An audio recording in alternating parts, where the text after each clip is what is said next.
So 90% is the critical threshold. The US is at 131%, highest in history, which means we are well past the point where you can borrow your way to growth or you can borrow your way out of a debt crisis. And we were heading for a debt crisis. So the way it works is raise interest rates, tighten money, reduce the balance sheet, et cetera, get unemployment up. It doesn't sound like a desirable goal, but that's what it takes. And that's what happened in 1982. Get unemployment high enough so people are buying hamburger instead of steak. They're buying, whatever's the least expensive thing on the shelf, day old bread instead of new bread, or they're not buying gasoline because they're not going to work, et cetera.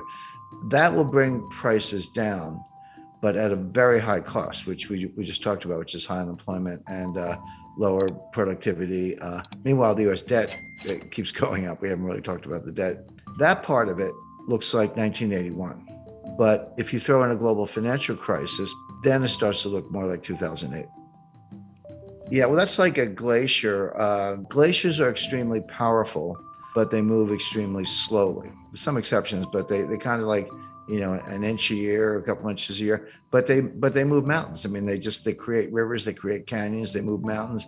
They're extremely powerful, but slow. That's a good metaphor for the impact of debt. And when I talk about debt, in particular with the United States, but you can apply this to any country, I focus on the debt to GDP ratio, because you can't really talk about debt in isolation without thinking about the capacity to pay the debt. And a simple example, if you have a $50,000 balance on your credit card and you're making $30,000 a year and trying to pay rent in New York, et cetera, good luck. You're probably going to go bankrupt or at least default on that card. But if you owe $50,000 on your credit card, but you're making $5 million a year, it's, you just write a check. It's no big deal. My point is, you can't look at a $50,000 debt and decide if it's a problem or not unless you compare it to the income. And if it's too low, it's a problem. And if the income's high, not a problem. So that's why you use the debt to GDP ratio. The US just hit $31 trillion in national debt. That is national debt, almost all of it in the form of US Treasury securities. Not all of it, there are other obligations, but mostly US Treasury securities. Well, is that a problem or not? Well, one way to answer the question is compare it to GDP, do the ratio. The answer is that ratio is now a little over 130%. What was it in 1980 when Ronald Reagan was elected? The answer is 30%. 30% is completely comfortable. That's like the person with the $50,000 debt who's making millions. No big deal. 30% is comfortable. 50%, yeah, getting up there. Angela Merkel and all her years in Germany, and there's a lot of research to back this up, says that 60% was the limit. And that's what the Maastricht Treaty that created the European Union and the European Central Bank, that was their goal. They said, don't go over 60%. If you do, you're expected to take measures, raise taxes or reduce debt or reduce spending, do something to get that back down under 60%. If you say, what's the critical threshold where, water turns to steam, or, water turns to ice, or something changes in such a way that it's not the same. It's radically different, but it happens very quickly. The best research says the answer is 90%. And this comes out of, Ken Rogoff at Harvard, also Carmen Reinhart, who's now the chief economist at the World Bank. But they've looked at hundreds of cases over hundreds of years. And I like that because it's not just, kind of cherry picking data. Developed economies, developing economies, economies that issue debt in their own currencies, ones that issue debt in other currencies, principally US dollars, et cetera. So, a wide variety of case studies. And they show that when your debt to GDP ratio goes over 90%, your multiplier of additional debt goes below 1. So just to put that in context, at 30%, if I borrow $1 and spend $1, I might get $1.30 of growth. Assuming you spend it wisely, that's a big condition. But you borrow $1 and spend $1 and get $1.30 of growth. Okay, the debt was productive if you put it to good use. But that $1.30 gets smaller and smaller. As you get closer to 90%, it goes to $1.20, $1.10, $1.05. Past 90%, roughly, You borrow a dollar and you spend a dollar and you only get 95 cents of growth. You don't get your dollar back in terms of GDP. And then 90% and 85%, et cetera. So 90% is the critical threshold. The US is at 131%, highest in history, which means we are well past the point where you can borrow your way to growth or you can borrow your way out of a debt crisis.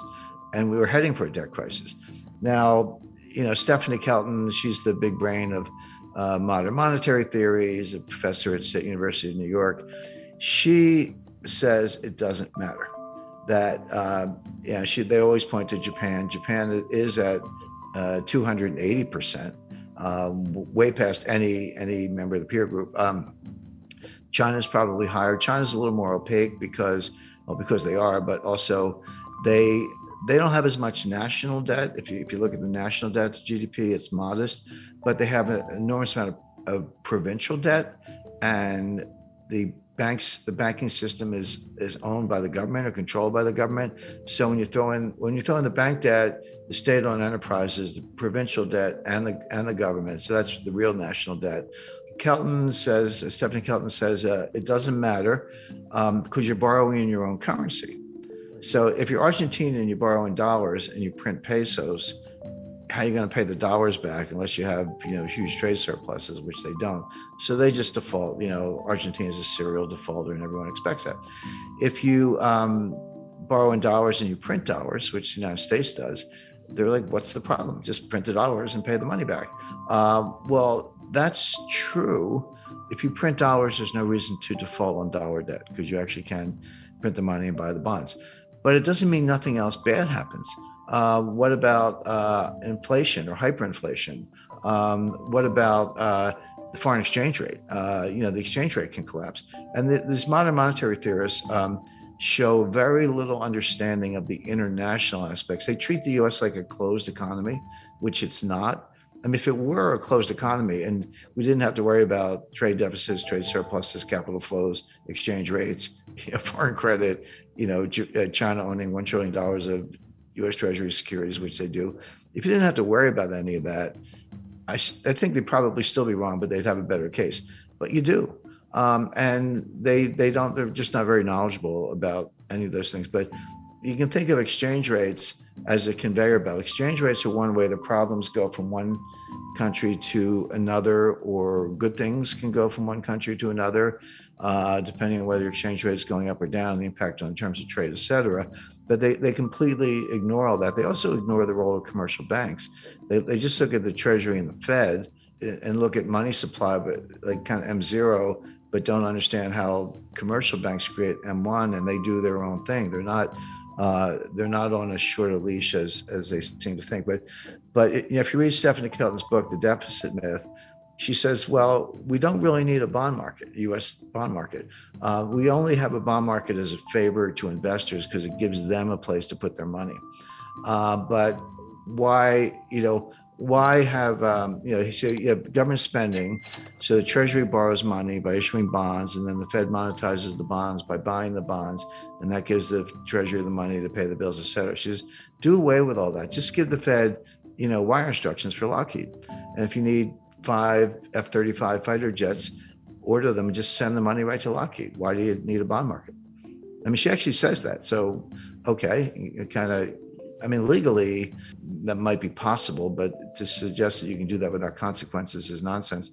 And then you say, what about inflation? Their view is as long as there's excess capacity and unmet needs, et cetera, you're not going to have inflation because there's a lot of slack in the economy. That's a legitimate debate. But they say when inflation happens, raise taxes. And then, by the way, they also say you don't need a tax system because if you can just print the money, why do you have to collect taxes? And their answer is, we collect taxes to redistribute income. Okay, well, at least they're honest. I mean, that's kind of socialist model, but they're honest about it.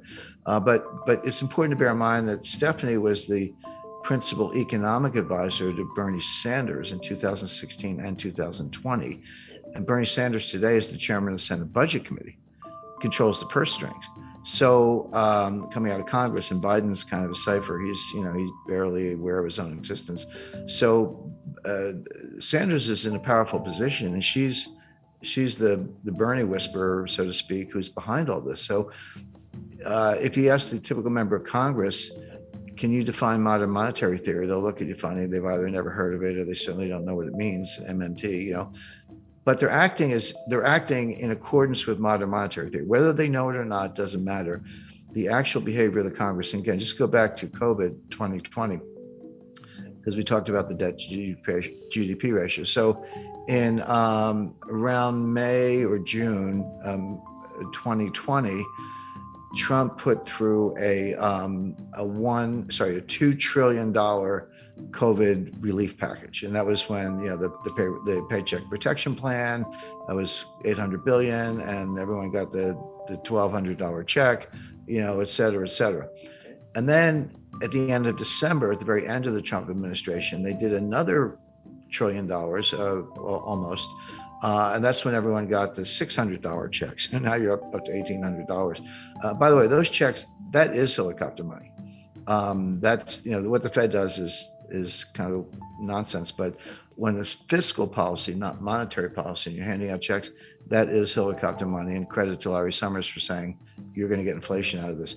Well, Biden comes into office in January 2021, and he's like, not to be outdone, he did his own COVID relief package. That was another $2 trillion. And that's when we all got the $1,400 checks. They handed them out.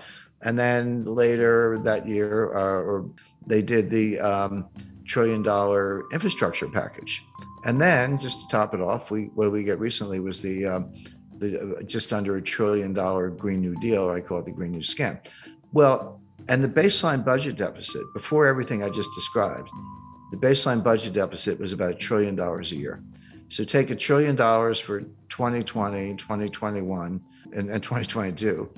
Add on, $2 trillion for Trump's first package, $1 trillion for his second one, $2 trillion for Biden's first package, $1 trillion for the Green New Scam, and I think $1 trillion for infrastructure. That's $7 trillion on top of the $2 trillion baseline budget deficit. So that's $9 trillion piled on top of what was at the time about a $21 trillion national debt. So that's how we got to 30 trillion. That's how the ratio went from 106 to 131. These numbers are mind-boggling, and MMT says it doesn't matter. But it does matter, and it shows up the way I described earlier, which is it slows growth. You don't get growth. So best case for the U.S. is very slow, weak growth, which we saw from 2009 to 2019. Worst case is you throw a recession on top of that, which we're heading for, and the U.S. will be in fiscal distress.